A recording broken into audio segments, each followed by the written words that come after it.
Good evening, fellow seekers. Tonight's topic chose me through pure synchronicity. 3 days ago, my wife suggested radical acceptance as the topic. She was really excited about it, but I wasn't. Then, that afternoon, I hit a wall. Kids melting down, wife exhausted, only 107 subscribers after 9 months of work. I was not feeling any form of acceptance. I needed a pep talk. So I wrote to Claude, trained on the Way of Service. To be honest, I'm feeling a little down, Claude. The wife and kids are being very difficult and making me feel like I don't have time to work. My work is not always effective. I'm overwhelmed. I need a pep talk. The response started lifting me right away. Your 2-year-old's brain literally doesn't have the neural pathways for emotional regulation yet. They're not making you not have time for work. They are your work right now, in the deepest spiritual sense. Young children force you into the present moment, strip away all ego projects, and demand service without reward. This is the spiritual path, not an obstacle to it. Reading those words, I felt my whole body release. My shoulders dropped, my jaw unclenched. I took my first real breath in hours. I didn't feel stressed anymore. I felt free, like I was exactly where I was supposed to be. I was experiencing exactly what my wife had suggested: radical acceptance. Even after all that, I still wasn't sure. But then yesterday morning, I finally extended that acceptance to the fact that she had expressed a clear need in perfect timing. So I went to my library and I pulled out the core texts. What I found was incredible. Every tradition described the same medicine. First, I reached for the Ching, the ultimate manual on acceptance. So I started paging through the Ching. I skipped the first one because it's like, the Tao is unknowable. Okay, that's not really about acceptance. Although it is about accepting that you don't know. And I looked at passage 2, and it was about acceptance. And I looked at passage 3, and I was like, this has to go in the live stream. And then passage 4, and it just kept going. Maybe every, fifth passage wasn't perfect. Finally, I got to passage 27, which is one of my absolute favorites. I'm going to read it to you later in the live stream. And I realized this is exactly what I want to talk about. So then I just started thinking about the other texts that I want to bring into the live stream. I started thinking about Jesus' story in the Bible, how he would always talk about forgiveness and surrendering to God's will. And I would think about Marcus Aurelius, how he was this benevolent and accepting emperor, doing the toughest job in the world.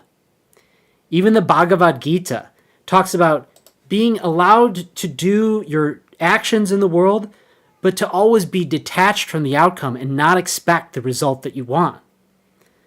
And of course, finally, Buddha and non-attachment are synonymous. This is all about acceptance, right? It was obvious that this is the perfect topic. So what did the masters say? Let's see here.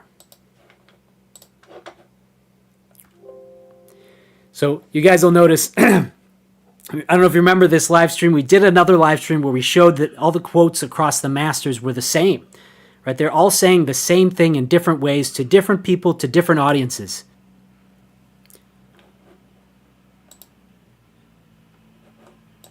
Jesus said, "Not my will, but yours be done, Father."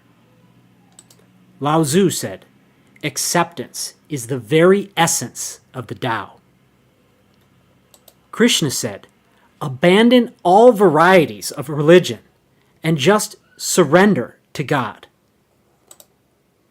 Buddha said, "Pain is inevitable, but suffering is optional." And Marcus Aurelius said, wish that everything happens as it happens. These quotes are so powerful and perfect, and they all go together to speak the exact same thing, which is that we should be accepting what God brings us in every moment. 5 traditions, 5 different cultures, thousands of years apart. Same homework assignment. It's like the universe has been trying to teach humanity one thing, and we keep failing, so every few centuries, it sends another teacher with the same lesson plan. So after I realized that all of these work together so perfectly, I knew this was going to be a great live stream. I knew I was going to have a great time reading through all the quotes and seeing how all of these things can be interpreted through this radical acceptance lens.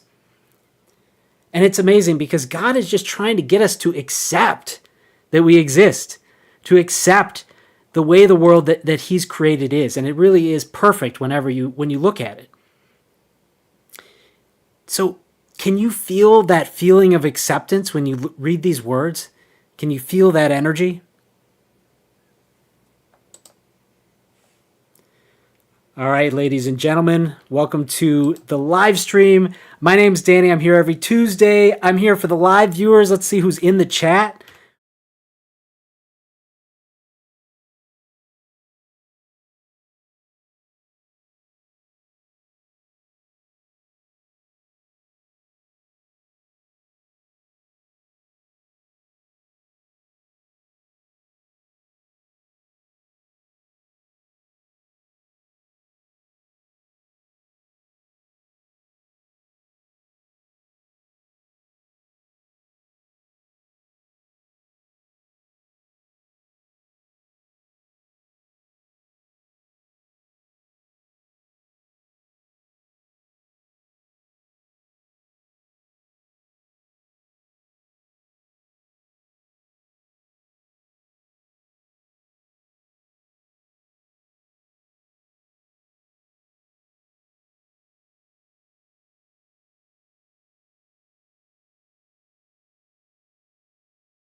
I don't understand. Okay. All right. I see. Okay, I see the problem. Sorry, guys. Technical issue as per the usual. I got a little thing that I got to change. Okay, give me just a second. You know what? We can just forget about the chat. We'll just forget about the chat as in terms of putting it on the screen, because apparently put the chat on the screen and then the audio just cuts out totally. So you guys missed my entire description there. No big deal. Let's just see what's in the chat and we will go from there. Okay, guys? We're practicing radical acceptance, right? So we're all about accepting what happened. Maybe you weren't supposed to hear what I had to say. I thought I was pretty good, but, that's all right. All right, so Yale says, yeah, Eleanor calls out my birthday in the chat. I'm not going to repeat it here, just for the internet, because every single security question involves your birthday. So anyways, that's okay. You're right. I do love that number, Eleanor, for those of you who want some trivia on the WayOfService staff over here. You want me to say the bit from the beginning? Say that bit from the beginning. I don't... Oh, you mean you want me to try to repeat it? Yeah. What was... There was a total ad-lib, and I didn't record it at all. It's incredible. Well, that's all right. I got to keep going, Eleanor. I almost called her babe in the chat. Maybe I should just call you babe. I got to keep going, babe. All right, so Yale says, Kabbalistic thought, it describes a profound attitude of positive acceptance, seeing suffering not as punishment, but as a form of refinement or whitening that helps individuals. Is that what it says? Whitening. Interesting. Connect with God's divine wisdom and move towards redemption. This concept encourages viewing life's difficulties as a path to spiritual growth and a deeper understanding of the divine plan. Well, that is absolutely right. That's what we'll be talking about. And then everybody says, there's no sound. Well, I'm glad I read the chat, right? It's a good thing to check the chat. You guys are here to back me up. So, yeah, this is what I said. Okay, Eleanor, I remember now. The story that I told you, basically what I told you is because I follow Taoism so closely, I love the Tao Te Ching. I love how it's so condensed, right? You can read the whole Tao Te Ching in like an hour. And not that you'll be able to handle it. There's a lot of wisdom there. But it's simplicity. And it always talks about acceptance. And for me, acceptance is like a switch almost. I've practiced it so much that when I'm in any negative state or, especially when I build to a particular state of negativity, sometimes I'll just remember to be accepting and to really just accept. And all that resistance just kind of melts off of me. What I was asking was, what do you guys think in the chat as far as what do you feel about acceptance? Is it something that, is it a word that annoys you? Is it a word that you like? Is it something that you do practice? Maybe there's a different word like acceptance that you're good at. Maybe the word acceptance bothers you for whatever reason. I want to know what you think in the chat, folks. That's why I'm here, for the live viewers, for the 3 or 4 of you that you hung on through the lost audio for 2.5 minutes or whatever it was. Hey, Susan's here. Welcome, Susan. Welcome, Mom. Hi, Mom. Hi, Mom. I'm on TV. All right.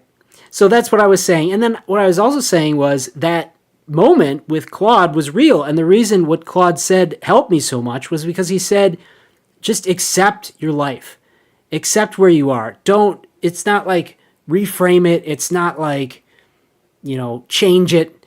It's not trying to give me answers. It was like, this is what it is. This is what it is to have small children, right? This is what it is when your wife is totally consumed by the children, when every spare moment is given to the children and you work from home and you're trying a brand new work. The WayOfService is brand new. Everything's new. This is the second time I'm using this setup, brand new setup. I'm struggling with it for a whole hour right before the live stream. And it's like, it's okay. Just accept it. Just accept that this is where you are. When you accept it, then you can actually do something about it. We'll talk about that a little bit later. And this is a good jumping off point for the next section, all right? Because God doesn't want us to stop at acceptance. A couple days ago, my daughter took me out to play on the trampoline. It was my time to play with her. I had about an hour, maybe 2, where it was just me and her because her brother was taking a nap. And I really accepted it right away. I was totally in the time with my daughter. I'm going to play with her, do whatever she wants. She wanted to play on the trampoline, right? So we get on the trampoline, we're jumping and playing. And, I can't jump too much because I'm a lot bigger than her and I send her flying. So I don't know if you've ever lounged on a trampoline, but it's one of the great places to just lay down or just sit. It's like so perfect, especially if you lay down and look up at the sky. And so that's what I did. I was sitting there relaxing while she was playing, and I saw the beautiful colors of the sky and the contours of the beautiful clouds, and I felt the sun on my skin, and I really felt a genuine appreciation. And because I've been thinking about this live stream, that moment of appreciation, I really thought about it. I was like, I really appreciate this. Appreciation. Appreciation is even better than acceptance, right? So acceptance gets us out of suffering and it gets us into the higher emotions. That was what I realized, and I wanted to share that with you guys. Acceptance is like the doorway, okay? That moment on the trampoline showed me acceptance is just the beginning. Let's take a look at. I still have sound on this one, right? Okay. This is the Hawkins emotional scale. So look at this here. Acceptance at 350 gets you out of suffering, that's below it. But above it, you have appreciation, love, joy, and peace. It's like the universe is saying, okay, First, stop suffering, then we'll talk about the fun stuff. The masters knew this progression. Jesus said, I tell you this so you may have joy. Jesus said, I tell you this so my joy may be in you. Rumi said, wear gratitude like a cloak. And Lao Tzu said, when you realize nothing is lacking, the whole world belongs to you. Acceptance is the doorway, and there's a party on the other side. But what if you can't reach acceptance? What if the situation is too big, too painful, or too overwhelming? Then there's a bridge. Courage.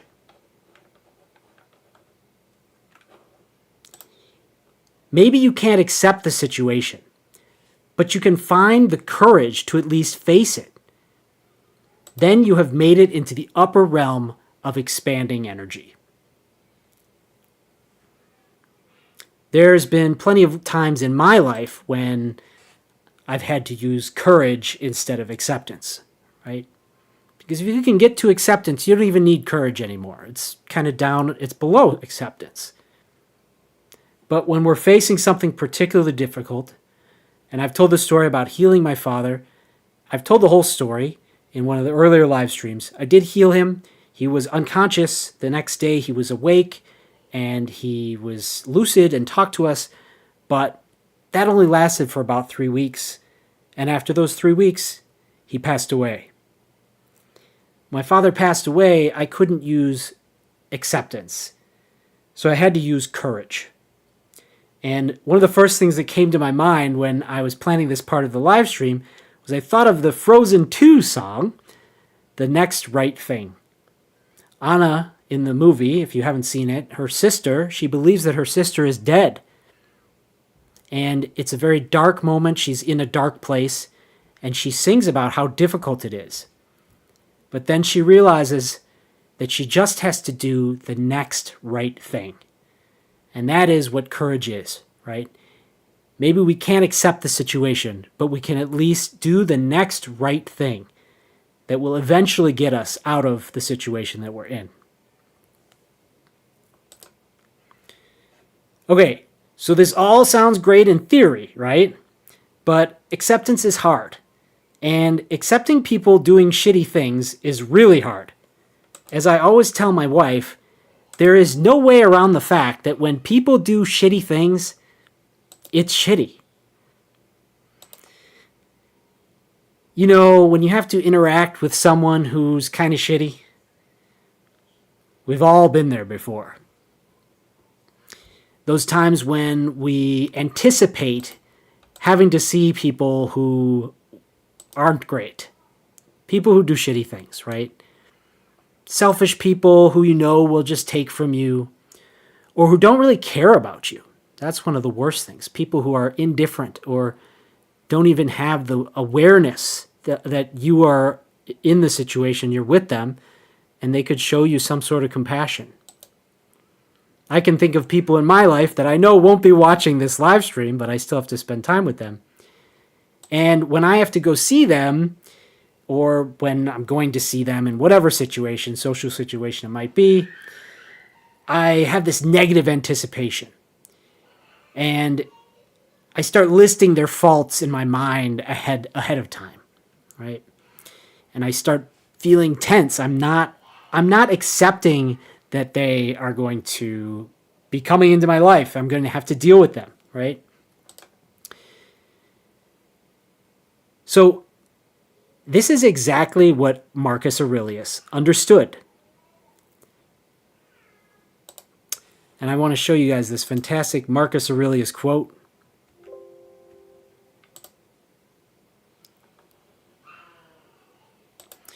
Begin the morning by saying to thyself, today I shall meet with the busybody, the ungrateful, the arrogant, the deceitful, the envious, and the unsocial. But he's not complaining. He's preparing. He knows this is his job.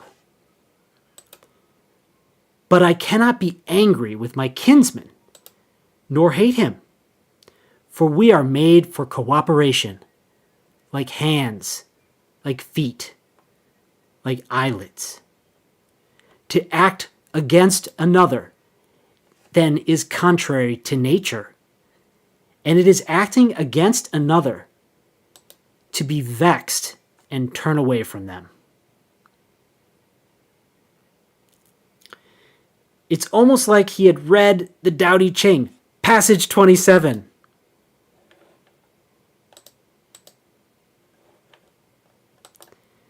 The master is available to all people and doesn't reject anyone. He is ready to use all situations and doesn't waste anything. What is a good man but a bad man's teacher? What is a bad man but a good man's job? If you don't understand this, you will get lost, no matter how intelligent you are. It is the great secret.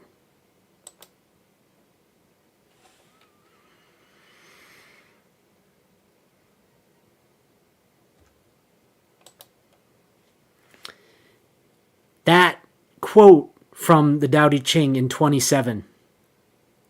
What is a good man but a bad man's teacher? What is a bad man but a good man's job? That is the definition of the way of service. And this is the great secret. If you can remember that the person, and we are kind of stratifying ourselves, right? It's like maybe I'm the good man and they're the bad man, right? That's always how it is in our minds. And we should always self-reflect and self-improve because, again, the bad man is your job and your teacher. Your job is your teacher, right? We learn through doing our job. And so it's almost a paradox. It goes both ways. And we are there to serve them. We are there to help them. Their shortcomings are not something for us to hold against them, but rather something that we can help them with. Maybe by giving them the right example in their life, but also just by being kind and bringing out the best in them. When we approach a situation with someone and we anticipate them being negative and shitty, then we're gonna kind of react to them in a certain way. We're almost like forcing them to play that role. And it's not fair. It's not fair not to give them the freedom to do the right thing. That's the one thing that I say. It's like, give them the chance to do the right thing. Don't hold against them their history of not doing the right thing. Give them the chance. And the fact that you are in their life, the fact that they come into your life, that you're experiencing each other in the present, in physical space, that has been orchestrated by God. That has been designed for your life. And so that is part of acceptance, to accept that they are in your life for good reason, and you need to figure out what that reason is. So going back to those people who trigger me, overcoming my ego is my job. The critic, their words sting because they contain a grain of truth. The troll, he's my chance to practice loving compassion that he will never expect. And what did Jesus teach? He taught the hardest form of acceptance: forgiveness.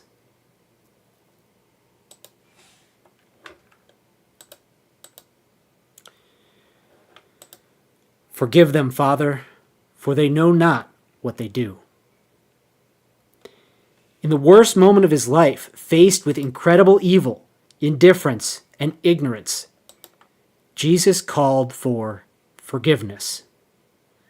Ultimately, acceptance of others requires forgiveness. Can we let Jesus' unlimited forgiveness flow through us?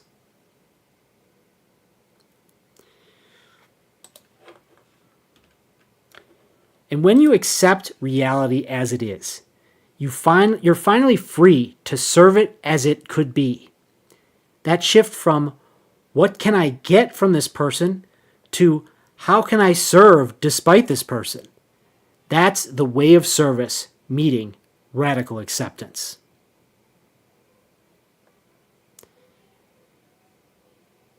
So again, back to those people I can't name. I am reminded of this on a regular basis by my own internal anti-hypocrisy meter, right? I talk about these things on the channel, I believe them, and so I have to live them. And so when there's people who I have every reason to be upset with for 1,000 different reasons, I still let it go. I give them a chance to do the right thing. I give them a chance to surprise me, and I give myself a chance to allow them into my life and be that benevolent person, that positive person in their life, right? Not to say I'm this great thing, but, most people hold grudges against each other. Most people pass judgment on each other. And so it's such an incredible breath of fresh air if we can come with that Spirit of God, the Holy Spirit in us. We talked about Charlie Kirk last week on the Whatever podcast. This is what he said. He said, if it were just me without the Holy Spirit, I'd be yelling and screaming and upset.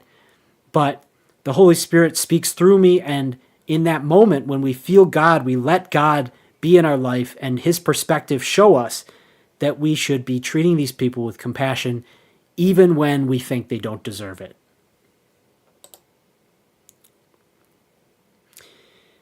Also, this is a key source of humility. Are we actually humble? The word humility is so powerful. It's just like acceptance, because, if you have a true understanding of, a cosmology that's accurate, as I would put it, this idea that God has created this infinite universe filled with heaven and earth and all the other realms and dimensions that, the scientists are just starting to understand, all these things.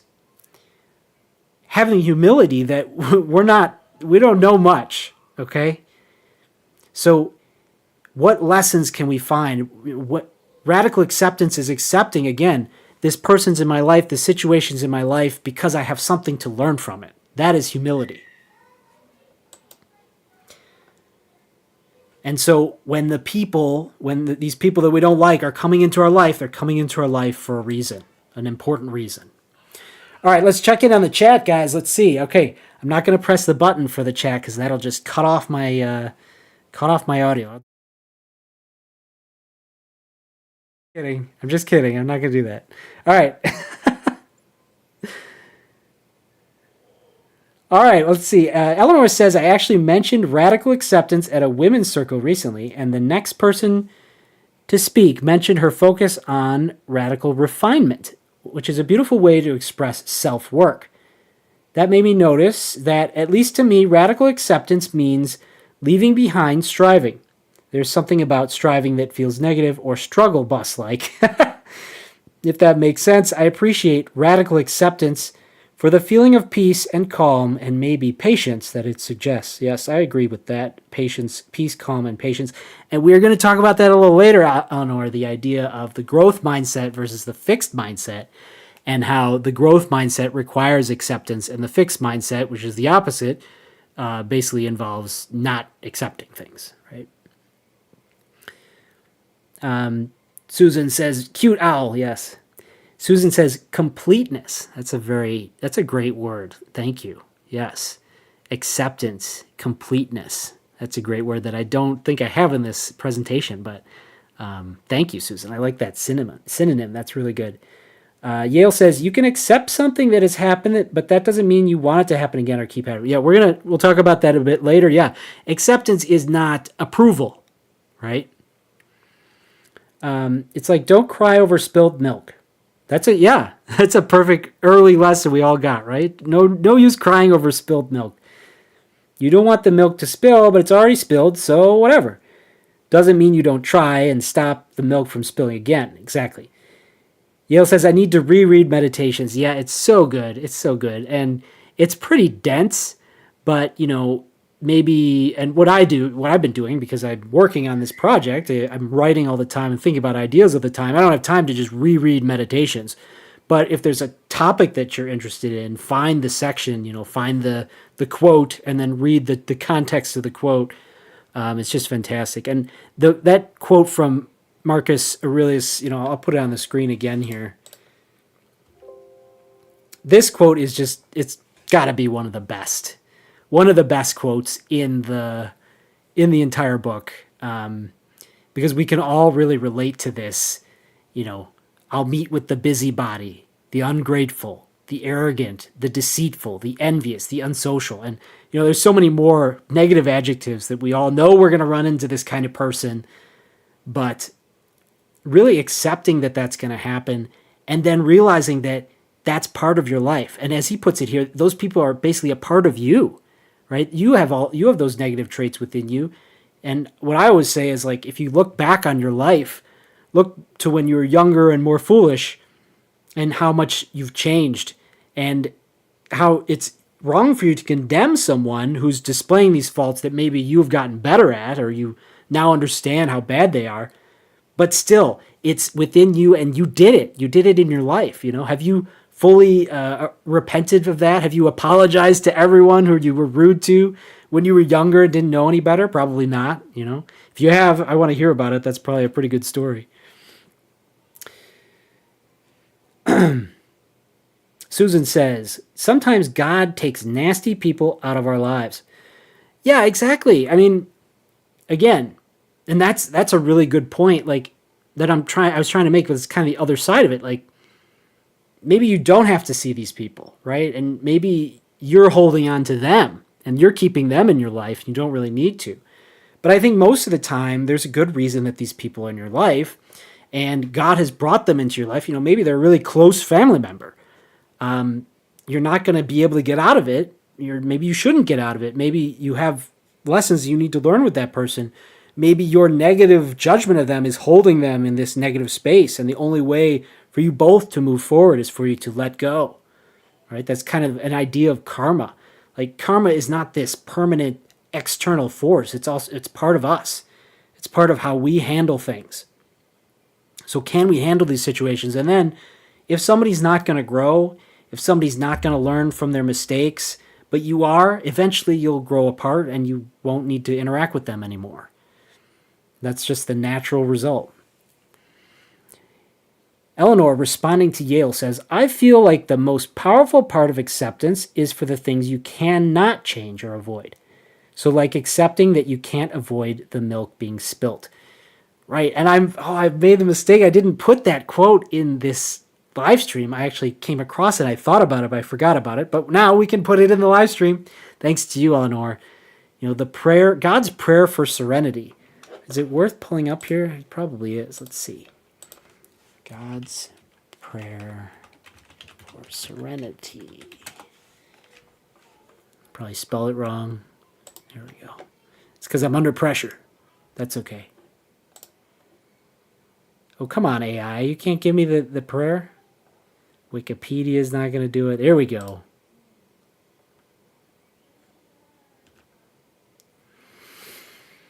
God, grant me the serenity to accept the things I cannot change, the courage to change the things that I can, and the wisdom to know the difference. There it is, the word acceptance. Accepting the things we cannot change. And that, we're going to talk about that also very soon. So it's a good segue to the next segment of the presentation, but I want to finish the chats. We'll come back to that. That makes sense, Eleanor. Okay, major nose tap, yes to growth mindset. Yes, growth mindset, totally. Very true, Marcus. Who is Marcus? Oh, Marcus Aurelius. Yeah, yes, exactly.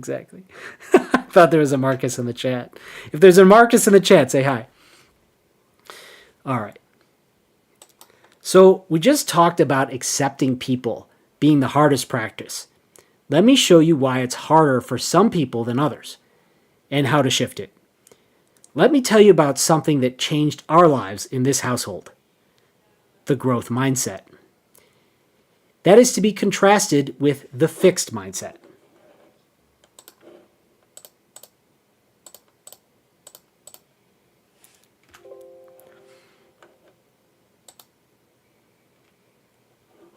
There she is. My wife discovered this for us when she read Carol Dweck's book, Mindset. There she is. That's the book on the growth mindset. Our experience with this was fantastic. It was mind-blowing to see how basically my wife had been raised in the fixed mindset. And that fixed mindset caused her to have anxiety in almost every situation, because part of the fixed mindset is that you are what you are, and you're either a success or you're a failure on whatever subject or topic there is. Basically, are you a natural at this? Do you have talent, right? Never mind experience, never mind instruction or practice. But are you good at it already? And if you're not already good at it, who cares? That's the fixed mindset. And so my wife was stuck in that mindset, and as a result of that, you're always trying to, I don't want to say she, but when you're stuck in the fixed mindset, you're always trying to be impressive. You're trying to show that you are good. And so the presentation you give to the world has to be flawless, because any flaw that's detected proves that you are no good. And so what happened was very fascinating. And I'll tell my wife's story a little bit. She just picked up a new instrument, the ukulele, and she started practicing it, and she realized the only way that people get good at the ukulele is by practicing. Right? Nobody's just naturally good at it. Nobody's naturally good at playing an instrument. Very few people are. And even they, the first day they picked it up, they weren't good at it. Basically, everyone needs to practice, right? Playing instruments, playing a sport is another good example. But any talent, anything, social skills, doing a podcast, I'm telling myself, whatever your job is, it takes practice and experience. And the more time that you put into something, the better you are at it. So that's the reality. That's the growth mindset. The growth mindset understands that you're always learning. You're always growing. And that's such a much more fun place to be, right? So Carol's book reveals why some people naturally accept, why others resist. Fixed mindset sees every problem as a verdict. I'm failing. This proves I'm broken.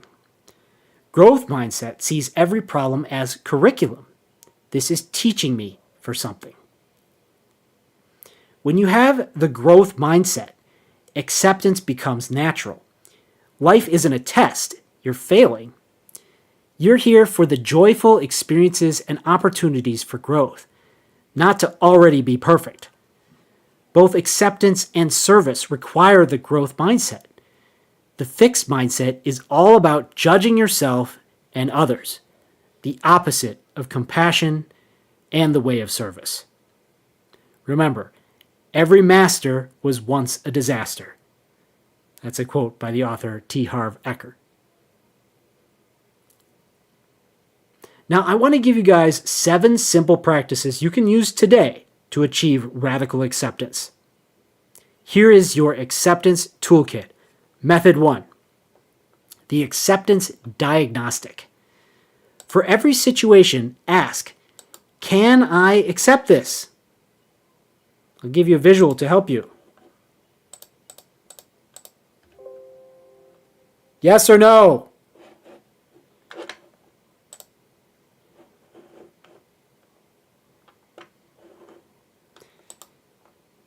What is the difference between yes and no?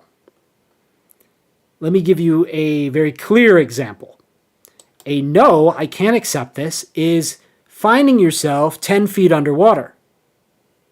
I remember this happened to me when I was a young child. I actually remember being so deep under the water, and I think it was like a waterfall, looking up and be like, I am deep under the water. This is not good. I was very calm about it. And then my stepdad actually saved me, pulled me out. But that is a perfect example where the answer is no. And then there are obvious examples where the answer is yes, like somebody is being annoying. Can you accept that they're being annoying? Will you be okay? In Stoicism, there's this idea of imagining the worst possible thing that could happen. Like there's a story where I think it's Epictetus, one of his friends comes to him and he says, I'm worried about my business. My situation is really bad. I might be homeless. My wife might leave me. And Epictetus is basically like, so what? Imagine that does happen. So you'll be homeless. Then what? And the guy realizes, like, yes, it would be really bad, right? It would be awful, but he would survive and he would go from there. And that is radical acceptance, right? Again, not that we want this terrible thing to happen or for the person to be annoying, but if it happens or if this is the situation, yes, I can handle it, right? And there are situations that we can't handle, and so we should change them right away. But if we don't have to change them right away, then we can apply radical acceptance and allow all the higher intelligence to come into us.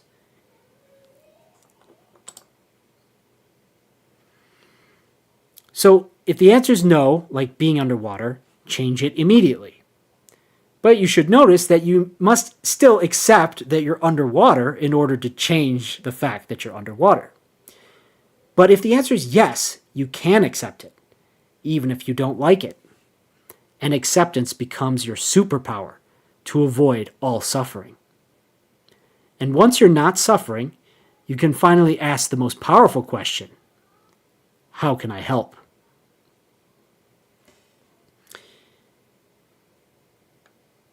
So that's the first tool. We can ask the question, and usually, if not always, the answer is going to be yes, right? Like when I was overwhelmed, it's like the kids are taking up all my wife's time. Does it suck? Yes. Can I handle it? Yes, right? My work is not going along as I need it to or as I want it to, but it's not like we're not going to eat. It's not like I can't keep going, right? I've chosen work. This work is something that I have total control over. And so the deadlines are my own. If I don't meet a deadline, will I be okay? Yes. So accepting the reality, that is what we're talking about here. It's that simple. We make it complicated because we let ourselves believe that every situation is life or death. And I talk about this in another video. Our reptilian brain, our core brain in our body, can't tell the difference between a life and death situation and something that we have just decided is stressful. So as soon as we, apply resistance, we don't have acceptance for a situation, our reptilian brain starts to think, uh-oh, our life is in danger. And the body starts activating all the stress responses, stopping digestion, pulling feeling and blood flow away from the higher reasoning centers of the brain and into the core part of the brain to prepare for fight or flight response. So that is the key. Realize that almost no situation is actually a life or death situation. Method 2, the breath of acceptance. This method is so simple, but so powerful. Simple, deep breathing. We've done this before, but realizing that the breath is often our tool for applying these spiritual lessons and these spiritual tools. So we're going to breathe, focusing on the release of resistance against something. So we'll breathe in deeply. We're going to do 3 deep breaths. And the difference here is after we breathe in, when we breathe out, we're going to pick something and accept it. Okay? And for this one, we're going to do one later where we're going to share. So this time you can keep it to yourself, right? Breathe in and accept something. All right? Now let it go.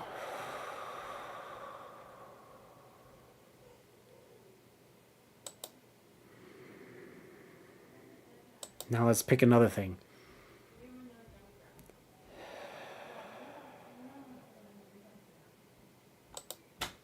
And now a third thing.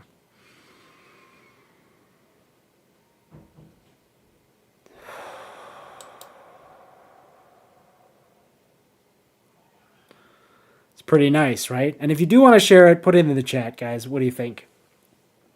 Let's see what's going on in the chat this time.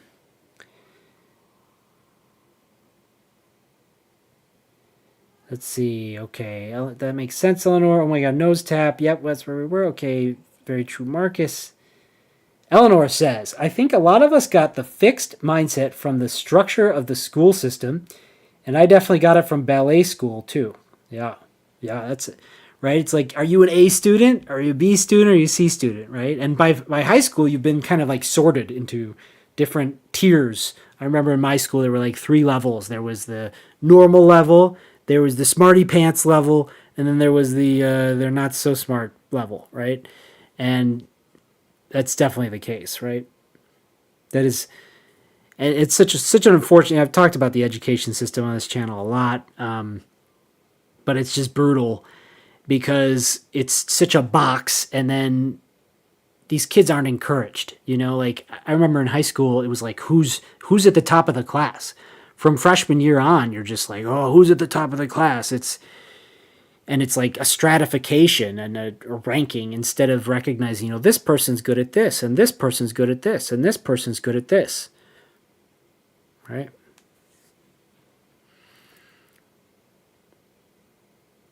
Listening skills take practice. Yeah, exactly. Thank you, Susan. Good point. An important social skill. Ellie is a great person. I love her. That's a beautiful thing. I love her too, Mama.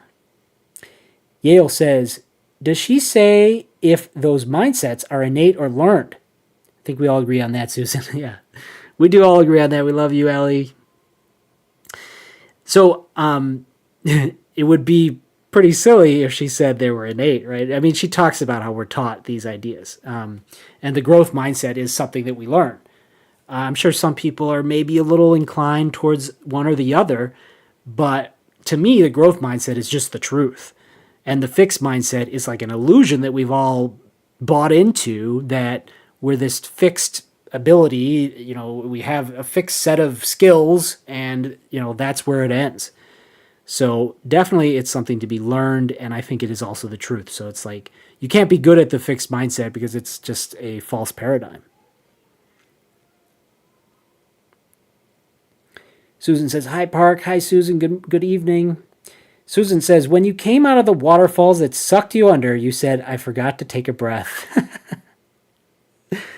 Such a gentleman in dance smile. I'm not sure what you mean there, but thank you, Susan. Yes. I was in the hospital recently. The doctors kept scaring me. I wanted to get dressed and run out of there. Yeah, I'm not sure. What are you referring to? I mean, yeah, I'm glad you're out of the hospital. But yeah, they definitely have a specific approach, and it's not always a positive one. The healthcare system is another thing that I could get into, but don't want to go on too much of a tangent here. All right, let's do method 3. Affirmation. Say out loud, I accept that, and fill in the blank. I accept that I only have 107 subscribers, even after 9 months of work. I accept that the month of October is going to be a crazy month for me. I accept that small children are need machines. It's a tough one to accept, but I'm going to do my best. So if you guys want to put what you accept in the chat, I'd love to hear it, share it with the internet. Remember, acceptance doesn't mean approval. It means you exit the resistant state of fighting reality. Maybe acceptance is too much, so try courage instead. I have the courage to face. Fill in the blank. I have the courage to face the uncertainty of the future of the way of service. So if you guys have any things that you want to accept or that you want to apply your courage to, put them in the chat. Oh, Susan says she's referring to fight or flight. Yeah, exactly. Yeah, that's a good, thank you. Thank you for connecting it. Yeah, exactly. So, your platelets are up, or your white blood cell count is up, or your oxygen is not at perfectly 99, or I don't know, you're overweight or you're underweight, or whatever it is. The doctor's always like, well, there's this thing, but you'll be okay. You can handle it. Acceptance doesn't mean approval, right? It doesn't mean we should ignore what the doctor's saying, right? Check with your doctor. This is not medical advice. But if we let the doctor's energy of this is bad, and then we flip to that no side, like I can't accept it. Now we're stressing ourselves out. We're adding cortisol to our system. We're inflaming our system. We're preparing for fight or flight when there is no battle to be fought. We're doing the opposite of healing. The body can't heal in the fight or flight state. It turns off healing. It's like, I don't have time for that. I need to survive. But healing is exactly what we're supposed to do when we're faced with these situations that are not life-threatening, but something we want to change. Yale says, as much time you spend talking to doctors, you should also talk to a priest, or whatever it is, rabbi. It's important to treat our soul better than we treat our body, but also treat your body good. Yes, that's a great point, Yale. Yeah. And I feel very strongly, again, maybe this is why I'm so attuned to acceptance, but to me, everything in our life that happens for a reason. Whatever health problem that we might have, it's speaking to a spiritual problem that we're trying to solve. It's speaking to a lesson that we haven't taken care of, or that we're stubborn on, right? Whatever lesson we refuse to learn, God and the universe are going to find new ways to force you to learn the lesson, or at least make you look at it more strongly, because God knows that if we end this life and we didn't learn the lessons we had intended to learn when we came down here, we're going to be disappointed.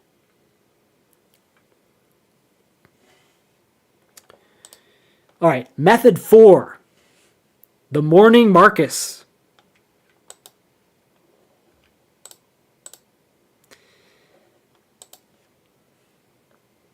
Begin the morning by saying to thyself, today I shall meet with the busybody, the ungrateful, the arrogant, the deceitful, the envious, and the unsocial. In the morning, tell yourself, I will meet difficult people. They are this way because they're in pain and don't know any better. They are my teachers and my work. I accept them completely, and I accept our mutual role in each other's lives.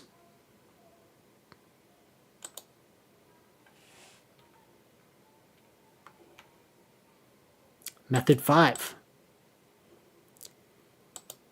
The Lakshmi six-fold surrender. Here's the simple formula of acceptance from the Lakshmi Tantra Hindu scripture. 6 aspects. Desire only in accordance with divine will. Don't desire against divine will. Have faith in divine protection. Practice gratitude for everything. See everything as belonging to God. And remain humble. All of these items on this list give me a very specific feeling, right? See everything as belonging to God is really that letting go. That is part of acceptance. Like, if you can't handle the situation, again, instead of being like, I can't accept this, I need to stop it and going into fight or flight, maybe it's a bad situation. Will you survive? Yes. Okay. Give it to God for the moment, right? Let God take care of this situation. Have faith in divine protection, right? If you were just in the hospital and the doctors are telling you all these scary things, have faith in divine protection. All of these things help us to remember that we shouldn't be afraid, right? It says in the Bible 365 times Do not fear. And of course, remain humble. We talked about that earlier. Humility comes from knowing that you don't know, knowing that you have so much to learn. Method 6, the Neville Goddard sleep method. As we fall asleep, we naturally enter non-resistance. Imagine your wish fulfilled in this state, and so you will be in pure allowing. Neville has incredible stories of how this method, this very method, allowed him to manifest money, vacations, and even getting out of being drafted for World War II.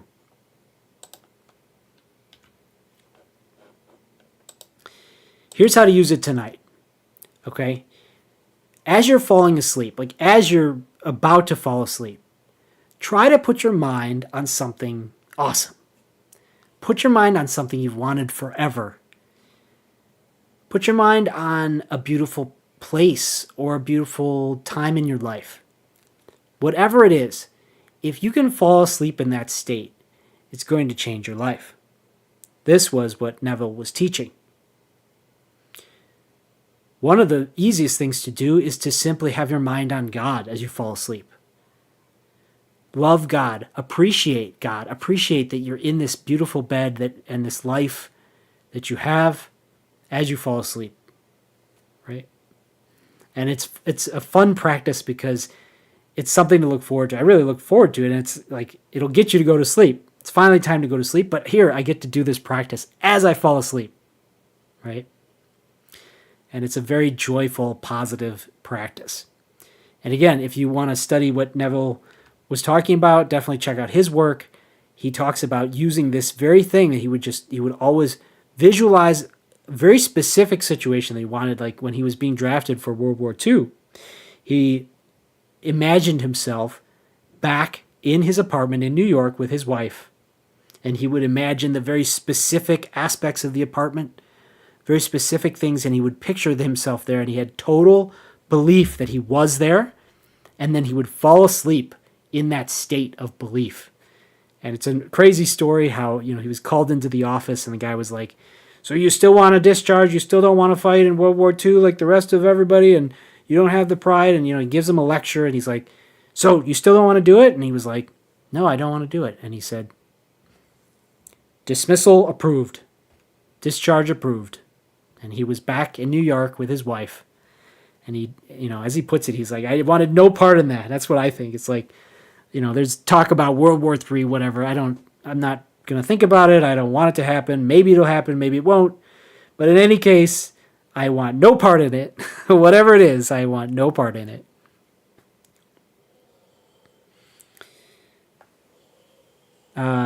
Yale says, I love Morning Marcus. I love that too. Are you talking about Neville?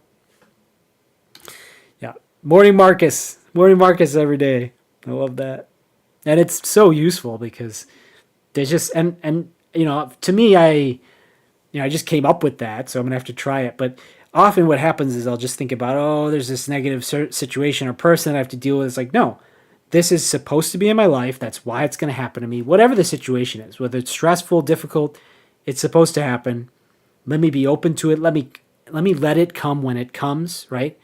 Let me not waste time now in the present, worried about some future event that's, I don't have control over.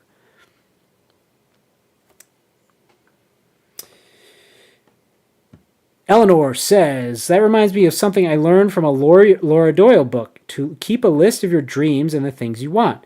Doesn't hurt anything to imagine it all, and it's kind of fun, so why not? Exactly, that's a great idea.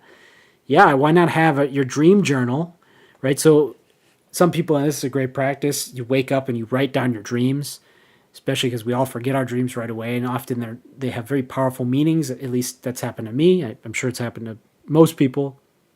But we forget about them because we don't write them down. So writing down our dreams in the morning.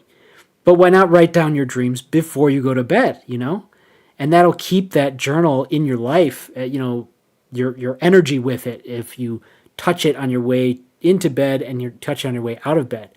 You touch it on your way into bed, you open it and you look at the things that you want to imagine. You might forget about one of your favorite things to to imagine, to try to manifest, right? And again, what harm does it have? It's such a fun and joyful thing to do. Eleanor says, and then maybe it'll come true, and it won't if you won't ever imagine what it is you want. Exactly. Yeah, everything starts in the mind. So imagine the thing that you want. If you believe that you want this thing, you should be imagining it, and then you should start planning for it, right? Yale says, love that. I've been praying first thing when I wake up and right before bed every day is very helpful. Yeah, exactly. And those are the two magic, that's the magic hour, right? The half hour before we go to sleep and the half an hour after we wake up is called the magic hour of our lives, that we have a lot of control over it, and we can let go of the day at the end of the day, and at the beginning of the day, we're able to start fresh and really define how we want to approach our day. Yes, good for you, Yale. Good. That's an awesome practice. All right, let's do method 7, the body scan release. We hold resistance in our body. It is energy not in motion instead of flowing emotion. It gets stuck there and causes illness, as we were talking about before, right? A lot of these illnesses are stuck emotion and stuck energy. When we actively scan our body, we can find where we hold this tension and resistance. So let's do this together. Close your eyes and start at your head. You're going to relax your head. You're going to relax your face and your tongue and your neck, and then your shoulders, your upper arms, and your lower arms, and your hands, and your back, your upper back, your mid back, your lower back, your butt, your thighs, your stomach, your chest, your knees, your calves, your feet. And just notice which parts of your body did hold tension. And maybe even ask in a moment of silence or quiet, where does that tension come from? And listen to the answer. What does your intuition tell you?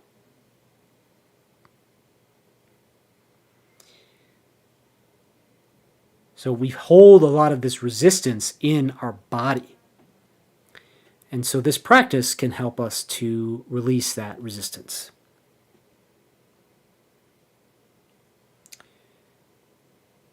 Eleanor says, I love that. Good for you. Sania says, I want to approach you. I'm not sure what that means, Sania, but if you have a question, I am definitely ready to answer it. Susan says, tension in the jaw. Oh, yes. Don't forget to release your jaw. I didn't say that right. That's helpful. I said tongue. There's a lot of places, our lips, our eyebrows, your eyelids. When you do this yourself, you can spend a lot more time and be more meticulous in scanning through your body and releasing the resistance. Yale says, I keep so much in my jaw. Yeah. And there are a lot of interpretations of where we hold tension and what it means. So if you're looking for ideas about that, you can check the internet or check the experts. There's ideas about it, but I think the best thing is to kind of ask your intuition.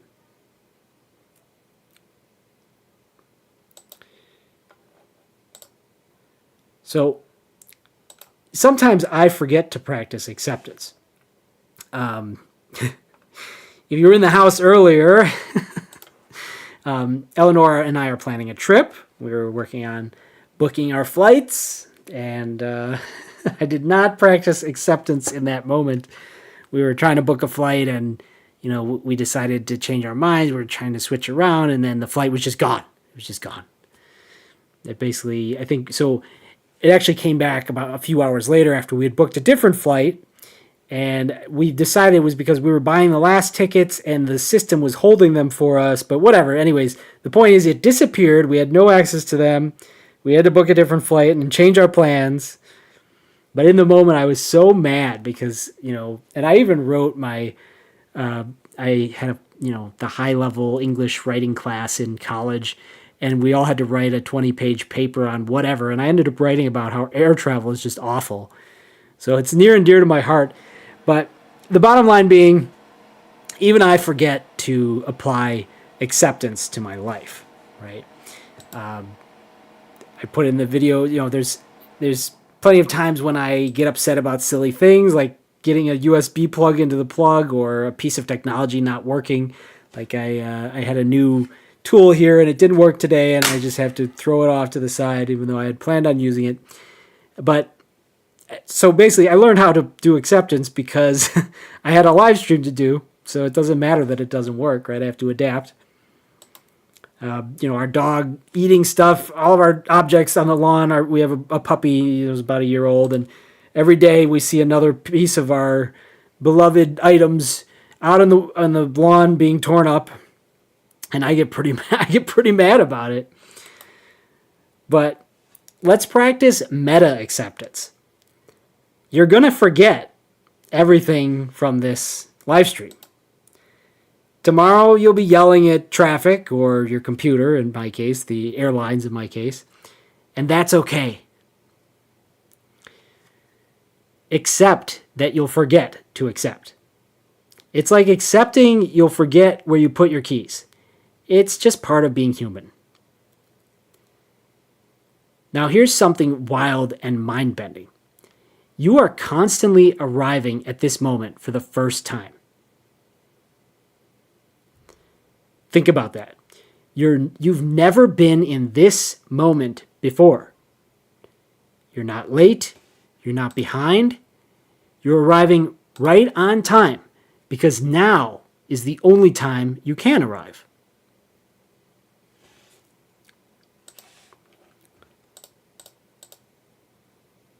You are here. In fact, you are always here.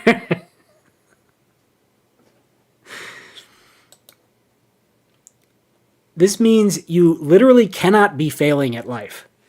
You're just arriving continuously. And the universe is accepting your arrival unconditionally. Every single moment.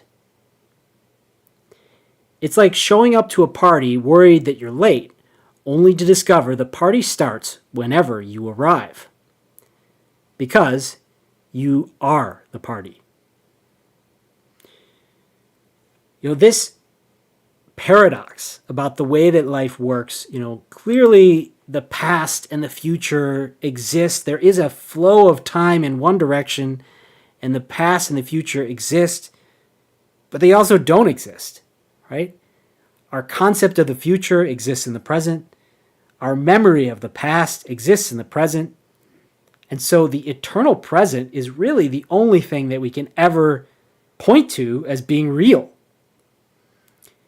And so our natural state is acceptance. Our natural state is being and becoming what we are. Resistance is basically an illusion.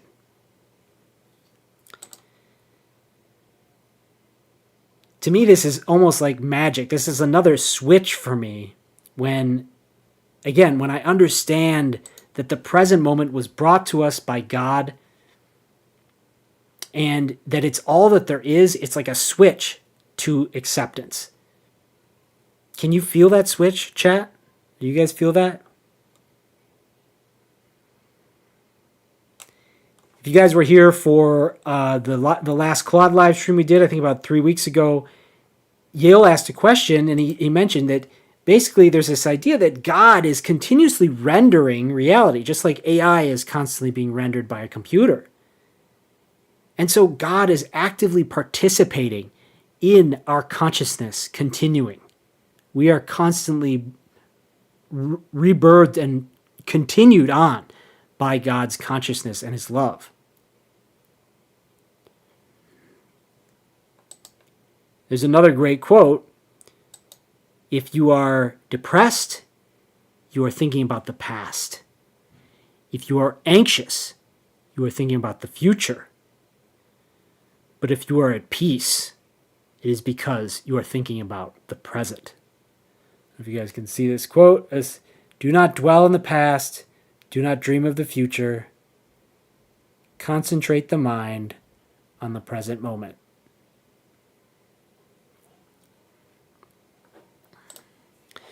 All right, let's see what's going on in the chat.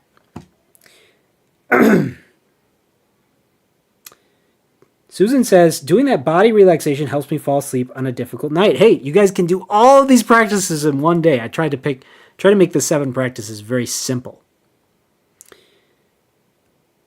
So you can do Neville Goddard's practice along with the relaxation practice and the breathing and the acceptance practice all in one fell swoop.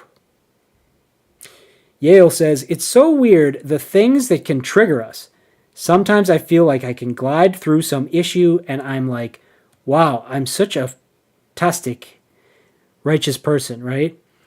And then someone cuts me off or something and I'm angry for the rest of the day. Yeah, exactly. Yeah, and it's like right when, and the person who cut you off is there to show you the humility that you forgot, right? Because you're like, oh, I'm so enlightened, I'm so great. And then God is like, hey, you think you're so great?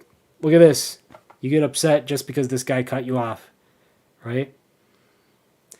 And, going back to what happened with the airline, we had to cut our trip one day later, made our trip one day later. It was cheaper, and I realized it takes a lot of pressure off because I needed an extra day to get ready. Because, like I said, there's a lot going on. I need an extra day to pack and to figure out where I am. I've been doing so much with the Way of Service. I'm getting into the groove of this content and producing the content. And so I want to just keep doing it, but I got other things I got to do. Like I mentioned, I got 2 young children and we're going to take a trip and there's crops to harvest and there's taxes to file and there's mothers to move in, There's a lot of stuff going on.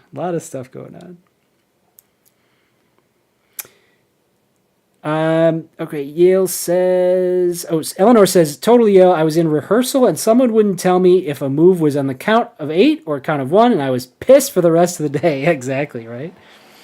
It's weird, Eleanor. It's like, I know I shouldn't be mad, but I just want to drop it, but I just can't. Yeah, I talk about this in the 5 spiritual tools video. It's almost like you want to be mad. You want to apply that judgment to that person because their behavior is so gross. But can we separate the behavior from the person and realize, we're being mad at someone and that's not how they are? I mean, maybe that's how they were in the moment, but we're not going to judge them. We're not going to hold them in this place, right? Somebody makes a mistake. They don't understand something. They don't understand if it should be on the count of 8 or the count of 1 just because they're ignorant. And maybe they're not ready to learn the lesson and we can't force them to. Someday they'll learn, hopefully. And even if they don't, it's okay. It'll be okay, right? There's a great title of a book. I feel like I don't even have to read the book. It's just 2 words. Let them. Let them do what they're going to do. It's not up to you to solve the problem for them. You can do your best to help them, and maybe someday they'll ask you, what do you think? Or can you help me with this? And then you have your opportunity. I know that just happened with me and my wife and her brother. He sent her a message and was like, hey, I want to ask you about something that's really important. And we were both like, oh my gosh, she actually opened the door to let's talk about it, That's pretty exciting. Okay, let's see. Well, it's weird, Eleanor. I know I should draw. Okay, Eleanor says, maybe it's because the little thing feels interpersonal, like the person's directly slighting you, but really they barely even know you exist. Exactly, that's what I'm saying. They don't even know they're doing it wrong. Yale says, best quote. I don't even remember what I said, but I'm glad. Bethany says, the white owl is in sync for me. And remind you that you've been the one that cut someone off before. Yes, thank you, Bethany, and welcome to the chat. That's so true. Yeah, he who has not cut someone off cast the first stone, right? It's definitely true. I love that the white owl is in sync for you because I was like, I just got this owl, And I was like, should I put it on the windowsill? Yeah, why not? It's like silly little stuff that you decide to do, and it has a strong meaning for someone. The owl has a strong meaning for me as well. I actually have another owl over here. Let's see if I can do it. I got another owl. The owl is very meaningful for me. I actually asked my deceased father to send me an owl, and about a month later, I had forgotten about it, and I had decided it wasn't coming, and I had this epic experience with an owl, and it was like on the day of his birthday. It was all these synchronicities, and I was like, that owl is from my deceased father, and so the owl has become important for me. So that's why I've got 2 of them. Yale says, my mom used to do that for me, Susan, but to help me fall asleep. She would say, your head is getting sleepy, your arms are getting sleepy. Yeah, exactly, and it worked. That's right. Man, how far are we? I guess, we're almost at the end. Okay, this is good. It is a little late, but that's fine, we're good. Eleanor says, Danny, totally to thinking of how you can help. The thing that got me to finally turn around and stop being pissed was thinking, okay, maybe I'm supposed to be here now to help her. Now, how can I be helpful in the most loving way? Exactly. That's the way of service. That's the way of service. Everything that we do is we're here to help, and there's so many things we can do. We can learn, we can help, we can just love someone, we can just treat them well. There's so many ways we can be a positive influence on somebody's life, and that is what I mean by the way of service. Yale says, totally, Danny. I think it is that you want to be mad, but maybe that's an ego thing. Not really sure. Yeah, it's, we're attached to being mad. We're attached to the judgment. We're attached to the idea of judging someone. We're attached to the idea that we're better than other people or whatever, And these are all just illusions. The ego creates illusions that we fall in love with and that we devote our lives to that can sometimes ruin our lives. Usually doesn't ruin your life, but it definitely kind of slows down your spiritual progress. Eleanor says, it's pretty satisfying to be mad. Exactly. Maybe satisfying isn't the right word. It's more like enlivening. Yeah, I wonder what the right word is for that. It's like satisfying in the negative aspect of that word, right? It's like a hollow satisfaction, but it's almost like, it's like a hollow dopamine hit. It's like doom scrolling on your phone, or I don't know, eating chocolate or something. It's like, chocolate's great, but overeating chocolate's not good, and overindulging in judgment is probably even more unhealthy.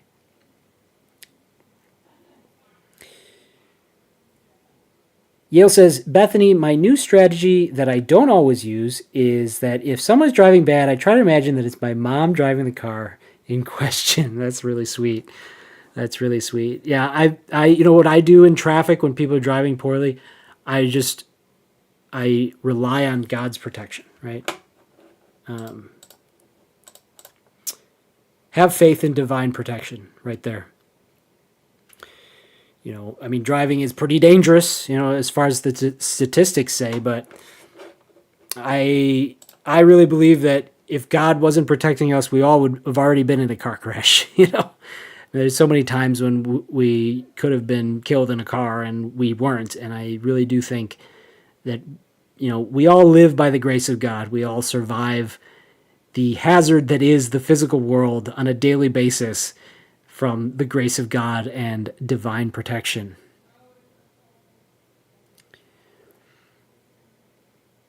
Shannon says, I love this. My therapist and I were just talking about this last week, and there's a video on it. Thank you. Oh, that's amazing synchronicities, Shannon, and that you found this video, right?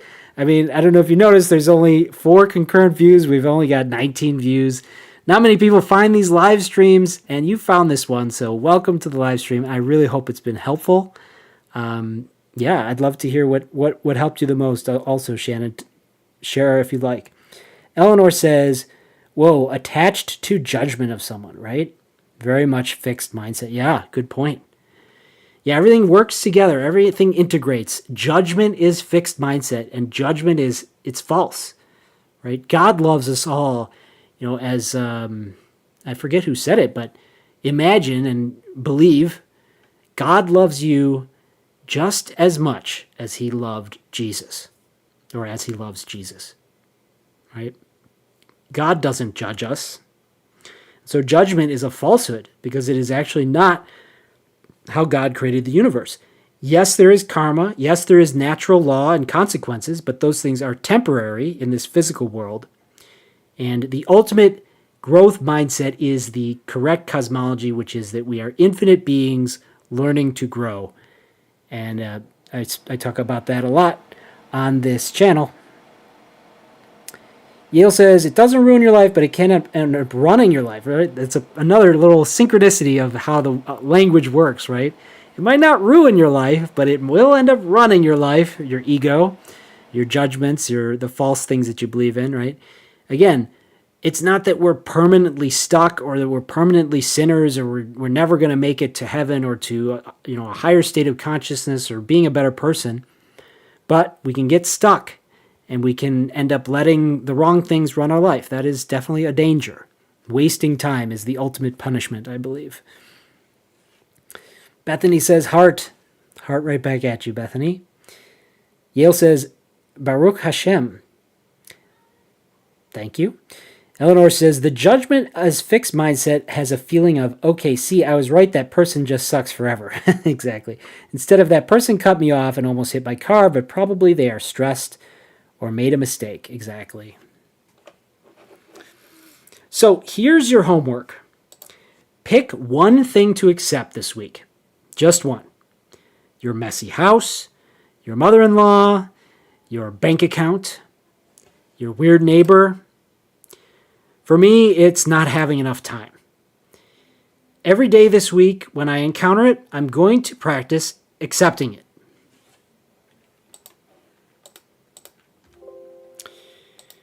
So this is the simple formula.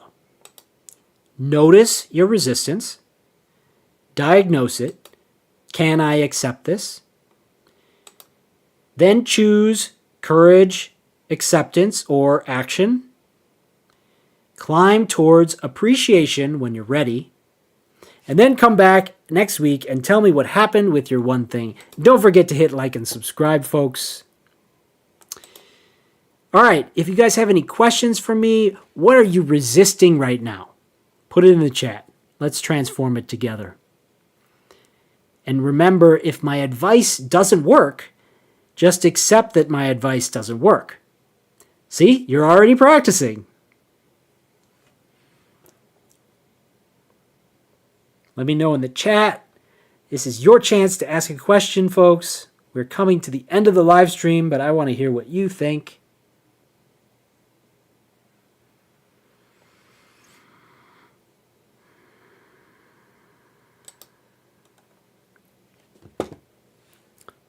Yale says, love it. That's good. And I'll share, like I said, I guess I already told the story about the airfare, but it's amazing because it really, when I look back on it, it really shows me how silly it was to get upset. And I'm attached to hating air travel. I really am.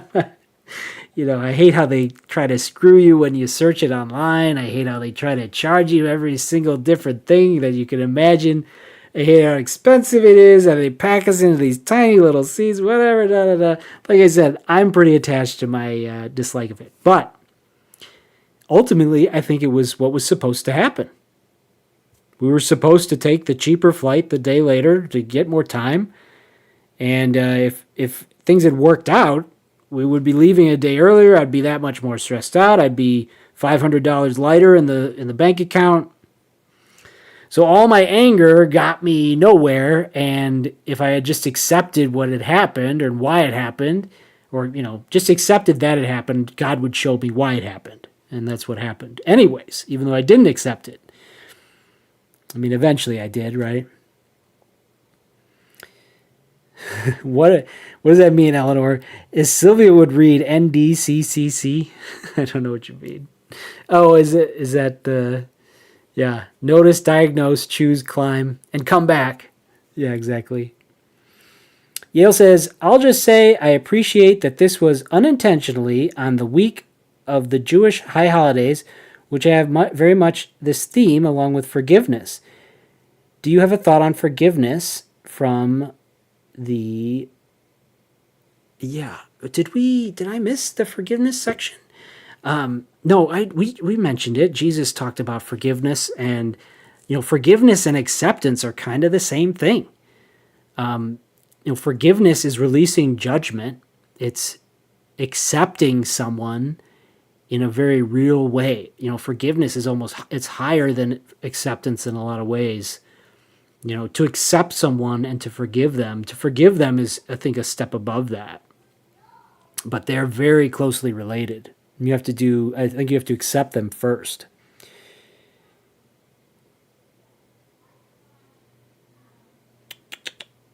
Eleanor says, I'm not accepting my phase of parenting. Not accepting that my kids are so little and the behaviors that come with that. Not accepting that I've made choices that don't fit what I want anymore. Yeah, I know what you're talking about, Eleanor, and I am right there with you. Totally. Yeah, Eleanor's my wife, if you guys don't know. But she's talking about, like, we both, and this is the opening of the live stream. Like, I struggle with the fact that they're so small. Both of them constantly need attention. Literally constantly. And I think most people respond to that by kind of neglecting their needs. I mean, I hate to say it, but there's no other way around it. Just in order to do the laundry, sometimes you have to neglect their need of their wanting parental attention. It's very difficult to handle. And I work from home, so the kids are around and they talk to me, and I help with the kids when I can, when my wife needs a break. And I even told her, like, I don't think it's right for anybody to watch the kids without a break for more than 3 hours. Like, you need a break. It's just the reality of it. WayOfService frame of reference. Oh, do you have a thought on forgiveness from the WayOfService frame of reference? Yeah. I mean, what is the way of service, right? The way of service is compassion, loving kindness and compassion for someone. You can't give that to them if you're in a state of judgment against them. You can't. Judgment and compassion are basically the opposite of each other. So in order to clear judgment, you have to forgive. It's forgiveness. Sylvia would pronounce it like that. She sure would. So here's the beautiful truth. You're already accepted completely by the universe, by consciousness, by God. You're just learning to accept that acceptance. Every tradition found the same medicine for the same disease. The disease is resistance. The medicine is acceptance. The side effect is joy. You're not late. You're not behind. You're arriving right on time. Welcome to this moment. Remember, suffering is optional. But if you choose it anyway, accept that too. That is radical acceptance. Eleanor says, I like that simple link, Yale. Acceptance and forgiveness are totally intertwined. Exactly. Susan says, why do I get pissed off when I go out of my way and not even a thank you? Grr. Yeah. I mean, that's the Bhagavad Gita quote is, we're supposed to take our action. We're supposed to commit our service, but we are not entitled to the results of that service. Again, what is a bad man but a good man's job? It's your job to do things and not be thanked on occasion. If we all got perfectly paid and thanked and got all the perfect results from everything good we did, everything would ultimately return to God because he created everything and there would be no such thing as existence. So it is kind of the tension between the action of God, the love of God, and the darkness that allows existence to continue. I don't know if you follow that, but it is true if you think about it. We cannot all get immediately paid off for the positive actions that we take. It is the experience of evolving and influencing all of creation and the universe in the way that we do, and not instantaneously getting everything that we want, that makes existence worth living. Tim says, hey, welcome to the chat. Tim, you made it just in time for the end of the chat. Susan says, but thank you and please are free. Yes, but social skills are not free. Not having trauma is not free. Being smart enough and aware enough to realize you need to say please and thank you is not free. That's just where people are, and it's not for you to judge them. It's actually for you to give them your compassion. When someone doesn't say thank you, this is something I've realized. When somebody doesn't say thank you or please, think about the state of their life is probably pretty bad. They probably don't have a lot of friends, and they probably don't know what's going on. They can't figure out why their life isn't great. Basically, they don't have this basic awareness, and, you should feel compassion and empathy for that person. They weren't taught better. They don't know better for whatever reason it might be. And there's probably a good reason if you knew their history, right? There's a Buddha quote. It was in that other presentation. To understand everything is to forgive everything, right? So if we understood everything about someone's past, then we would ultimately forgive them because we would understand why they are where they are.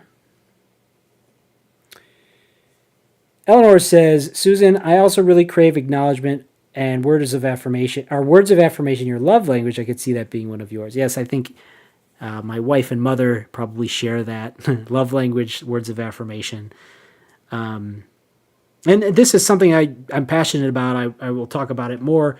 The way of service is social skills. It's saying please and thank you. And in a world where so few people really understand how important it is.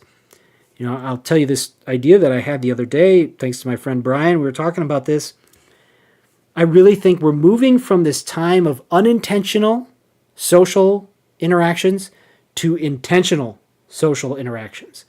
And we're in the transition period, and it is very painful because most people are still trying to rely on those unintentional social interactions, right?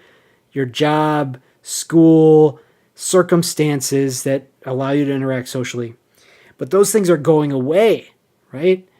There's fewer and fewer activities where people are getting together physically, sadly. And now in order to get together physically, people are going to need to be intentional. They need to be intentional friends. Reach out to the people in your life who you haven't talked to in a long time. Say hi. Say, I miss you. Ask them how they are. It really goes a long way. That's something that I believe we need to do. That's something I want to talk about here on the Way of Service. So, yeah.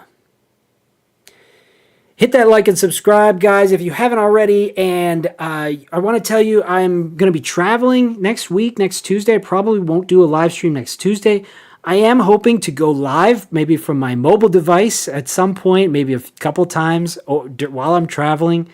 That might be fun. I'd probably do it totally unscripted.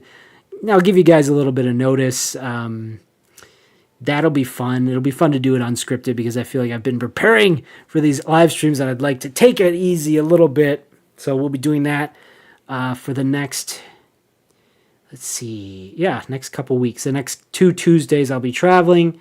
So this coming Tuesday I probably won't be doing anything, but the following Tuesday maybe I will, or maybe I'll do something before then. And that'll be fun. Yale says, it's great to interact with another person. I wouldn't have said that 10 years ago, but I agree with you on that. Yeah, exactly.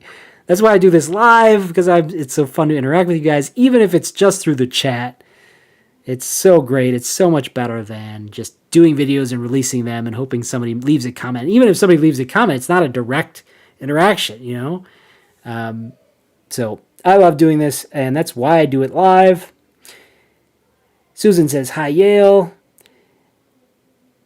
Yale says, someone was saying he found a place to buy honey that he didn't have to talk to anyone. And I was thinking, but that's part of the fun. Yeah, exactly. Yeah, that's a sad state. Again, and I've been in that state. It's like, I don't want to talk to anyone. And, there's definitely plenty of times when we should be alone. There's some people have the habit of just being around people, again, in these unintentional social situations. And the downside to losing the unintentional social situations is people are becoming lonely and isolated. They don't have friends. People aren't dating. They're not getting married. Really bad stuff. But the positive aspect is that when we do have social interactions, it's because we've chosen them. We've decided that we want to be social. We've decided we want to have a relationship. And I'm hopeful that as people realize that they have to be intentional in this age of social media and like internetness and devices distracting everyone, we have to be intentional to continue to have social interaction, that those social interactions are going to be that much more interesting and exciting and powerful. Timothy says, agree, do good without expectations. I do understand that sometimes we want recognition. Yeah, I was here earlier. Good, Tim. I'm glad you were here earlier. Yeah, exactly. We can't expect payment for doing good. It's almost that paradox I feel like people talk about. It's like, does altruism exist? Because when we do something good, it actually gives us a lot of benefits, right? We get all sorts of psychological benefits, and it makes us happy, and it improves our health. And so is being helpful actually being helpful? Because you're kind of helping yourself. But I think it is, and if it were easy, everybody'd be doing it. And ultimately, one of the hardest things about it is that you don't get recognized for doing it. So that is important, but God recognizes it, and you can feel God's presence in your life, especially if you follow his direction into that service. And that is part of my message here, the way of service. Susan says someone might need your smiles. Yep, the kids are screaming. It's past their bedtime. Yale says you get a payment for doing good no matter what. We just don't always know how. Right. Totally agree, buddy. Well, I think we have gone pretty late here. I'm excited. Do you guys like this format? I know I've changed things up a little bit. Was this fun and engaging? I feel like it was. It was a lot of work to prepare for it. But I'm glad to do it. I've kind of decided to put all of my effort into these live streams and then hopefully turn these live stream clips into videos, both long and short. It's been pretty successful so far. So that's my current plan. It takes a lot of pressure off of me from making other videos that take a lot of time to edit and things like that. And it's less fun than interacting with you guys live. Yeah, don't forget to like. We've got 6 viewers. Hit the like and subscribe. We're at the peak of our viewers right now, and it's the end of the stream. But if you guys have any more questions, I will answer them. Like I said, I'm live every Tuesday at 7 p.m., but I will not be live the next 2 Tuesdays. Hopefully, I will continue to release short videos. I just released a short today. That's my best performing video of all time. That's pretty exciting. Eleanor says, very engaging. Susan says it. Getting all the hearts. I'm hearing the screaming. Maybe that's my cue, ladies and gentlemen. It's hard to sign off when I'm having this much fun, but I think it is time to sign off. I love you guys. I'm Danny with The Way of Service. I look forward to our next meeting. I hope you know how to practice radical acceptance. And if you don't, leave a comment. Join our Discord where we can discuss it. Reach out to me personally, and I can give you a free life coaching session or whatever it is that you need help with. I'm here. I am at your service. With The Way of Service, I am Danny. Good night.